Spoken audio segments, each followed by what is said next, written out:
This story is insightful and a sad tale of maybe a dystopian future. Sadly, it happened to a small Canadian township. Province responds after Ontario Township moves to suspend services with $2.5 million in accumulated debt. A small township in northern Ontario says it will suspend all municipal services next month, after years of financial instability and pleas for provincial help. The Township of Fauquier-Strickland announced the decision last Tuesday, citing over $2.5 million in accumulated operating deficits and the complete depletion of reserve funds. In a release issued July 9th, municipal officials say they've exhausted all other options, including layoffs and significant service cuts. Although the province's Minister of Municipal Affairs and Housing stepped in July 10th stating that they have arranged to meet with council and municipal staff during the week of July 14, 2025, the town's status remains uncertain. Before the resolution to suspend all municipal staff was passed June 30th, the only alternative, according to the town, would have been to implement a property tax increase of 190 to 230% on residents, which would have tripled most tax bills and potentially forced families from their homes.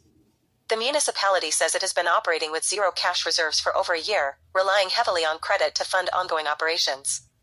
In 2024, property taxes were increased by 26% in an effort to address the growing problem.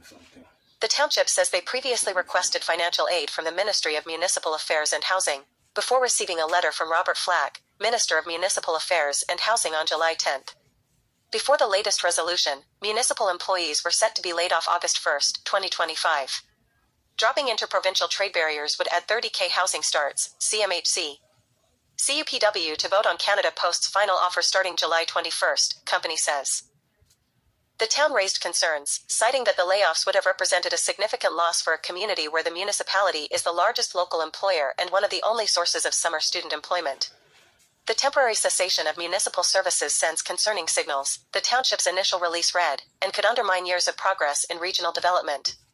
After decades of population decline, Fauquier-Strickland and the surrounding region had begun attracting new families drawn by affordable housing and resource sector jobs. The municipality says they have reached out to neighboring communities for support in advocating for provincial intervention, recognizing that the economic consequences this crisis could have on the small municipalities throughout the Highway 11 corridor. This represents the most difficult decision council has ever had to make, the July 9th statement said.